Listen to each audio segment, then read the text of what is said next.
이 연골이나 인대는 한번 손상이 되면 재생이 어렵습니다. 무릎 주변에 통증이 있다. 쪼그려 앉기가 힘들다. 무릎에 부종이 있다. 계단을 내려가기가 힘들다. 움직이다가 무릎이 휘청하는 느낌이 있다.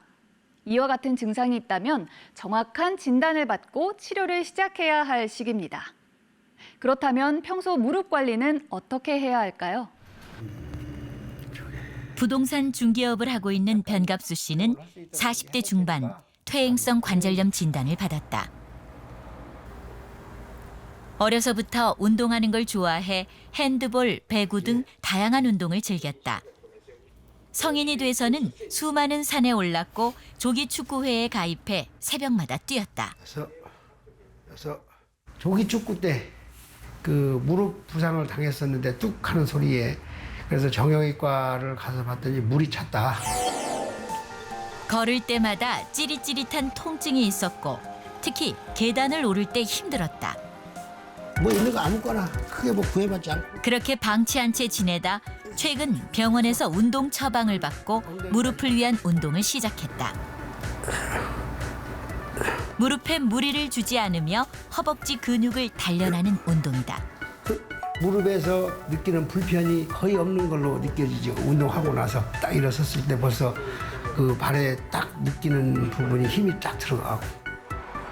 더불어 무릎 관절염 환자에게 좋다는 자전거 타기도 시작했다. 그렇게 꾸준히 2년 넘게 운동하다 보니 통증은 거의 사라졌다. 변갑수 씨는 어떤 상태일까? 예. 전체적으로 관절염이 이제 4단계에 진입했지만 관리가 굉장히 잘 되는 무릎 같아요. 예, 운동 같은 거 잘 하고 계시죠? 예.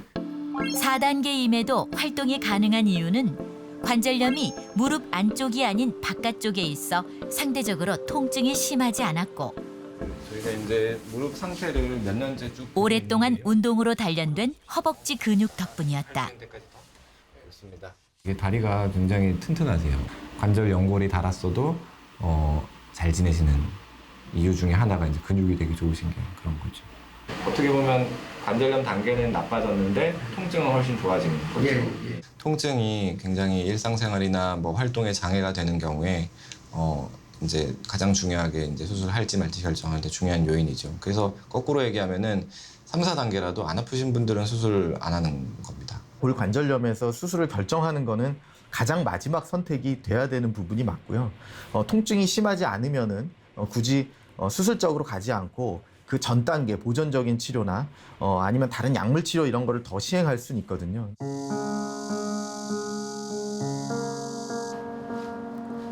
살을 빼기 위해 매일 저녁 10,000보 이상 걸었다는 김미숙 씨. 몇 개월이 지나자 체중은 눈에 띄게 줄었는데 다른 문제가 찾아왔다. 이제 몸무게가 이렇게 빠지는 거는 좋은데 이제 작년 여름이 끝나갈 무렵부터 무릎이 조금 아프기 시작하더라고요. 차에서 내리면 바로 서서 이렇게 걸을 수가 없더라고요. 일었을 때 약간 통증이 있고 한 30초 정도 이렇게 서 있다가 걸어야지 바로는 걷지를 못하겠더라고요. 병원 검사 결과 반월상 연골판이 파열된 것으로 나타났고 관절염 초기 진단을 받았다. 주사와 약물 그리고 운동 처방이 내려졌다. 그중 가장 중요했던 건 운동이었다. 누워서 무릎을 편 상태로 다리를 들어 올리는 운동과 똑같이.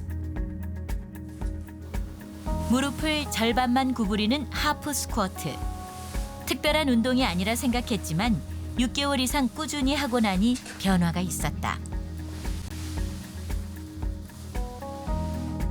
무릎 주변에 근육이 좀 이렇게 강해지는 듯한 느낌? 그런 느낌이 들어요. 제가 그동안에 그냥 걷기만 이렇게 했지 근육 관련해서는 특별히 한 게 없었거든요. 퇴행성 파열 같은 경우는 실제로 수술을 한 거나 수술하지 않고 보존적인 치료를 한 거나 거의 치료 효과 자체가 비슷하다고 이제 많이 일반화가 돼 있습니다. 따라서 수술적인 치료를 무조건적으로 권하는 것은 올바르지 않고요.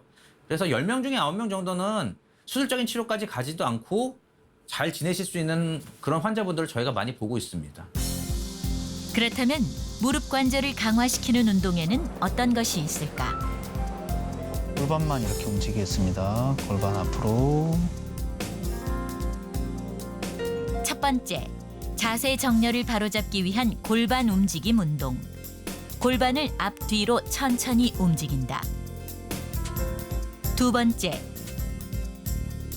무릎 위에 대퇴사 두근을 강화시키는 운동. 누워서 무릎 아래 수건을 대고 허벅지에 힘을 준 채로 다리를 5초간 올렸다 내린다. 엉덩이 천천히 들어볼게요. 그렇죠. 허리는 되도록이면 많이 쓰지 않게끔 허벅지 누르시고. 세 번째, 다시 엉덩이 천천히 배, 엉덩이, 들어보겠습니다. 골반, 허리 허벅지 먼저 근육을 들어갑니다. 자극하는 브릿지 운동. 무릎을 세우고 엉덩이를 10초간 들어 올린다. 엉덩이, 골반 주변근, 허벅지 근육 모든 게 다 제대로 사용돼야 됩니다. 바른 정렬과 자세를 통해서 무릎으로 가는 비정상적인 부하와 과도한 부하를 막을 수가 있는 거죠.